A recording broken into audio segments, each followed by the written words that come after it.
বলে আসসালাতু আসসালামু আলাইকা ইয়া রাসূলুল্লাহ, আসসালাতু আসসালামু আলাইকা ইয়া হাবিবাল্লাহ, আসসালাতু আসসালামু আলাইকা ইয়া শাফিয়াল মুযনিবিন, আসসালাতু আসসালামু আলাইকা ইয়া রাহমাতাল লিল আলামিন। যেভাবে ওই পাথর বুঝে ইয়া রাসূলুল্লাহ আপনার চেহারা চিনে, আপনার মর্যাদা তারা বুঝে, আপনার গাছগাছালি গুলো আপনার মর্যাদা বুঝে, এতগুলো জড় পদার্থ আপনার সম্মান মর্যাদা বুঝলো, তায়েফের মানুষগুলো আপনার সম্মান মর্যাদা বললো না, তারা জানতেও চাইলো না আপনার সম্মান মর্যাদার কথা। ইয়া রাসূলুল্লাহ, আল্লাহর তরফ থেকে আমরা এসেছি, আপনি যদি অনুমতি দেন এই দুই পাহাড় একত্রিত করে তায়েফের জমিনের সমস্ত জালেমদেরকে আমরা মুহূর্তের মধ্যে পিষে ফেলবো বলে আল্লাহু আকবার।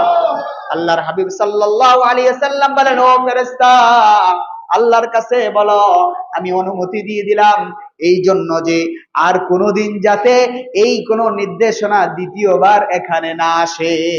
তার কারণ হলো আজকে যারা জুলুম করলো, যারা উচ্ছৃঙ্খল আচরণ করলো, যারা ক্ষত বিক্ষত করলো, আমাকে রক্তাক্ত করলো, এই বংশধর থেকে আল্লাহ রাব্বুল আলামিনের কালেমা পড়নেওয়ালা লা ইলাহা ইল্লাল্লাহ, লা ইলাহা ইল্লাল্লাহু মুহাম্মাদুর রাসূলুল্লাহ, এই কালেমা পড়নেওয়ালা মানুষ তৈরি হবে, আবেদ তৈরি হবে, সাজিদ তৈরি হবে, রুকুকারী তৈরি হবে, সিজদাকারী তৈরি হবে।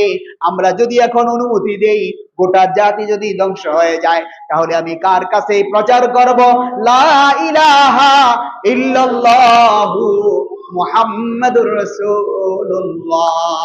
এই অনুমতি আমি দিব না, তোমরা ফিরে যাও। এই বংশধর যখন বুঝবে তখন অবশ্যই কালেমা পড়ে মুসলমান হয়ে যাবে, বলি সুবহানাল্লাহ।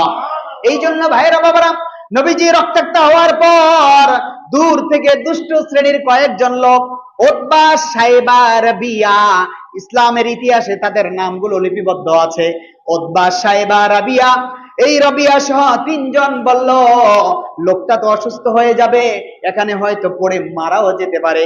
একজন গোলামকে বলল, আকদাস তুমি যাও ওই আঙ্গুর বাগানে যাও, আঙ্গুর বাগান থেকে কিছু আঙ্গুর নিয়ে আসো, ওই আঙ্গুর গুলো এনে একটা প্লেটে করে মুহাম্মাদের সামনে ধরো। আদাস যখন আঙ্গুর নিয়ে নবীজি সাল্লাল্লাহু আলাইহি সাল্লামের সামনে গেলেন আর বিসমিল্লাহির রহমানির রহিম বলে খাবার গ্রহণ করলেন, ওই গোলাম বলল, ইয়া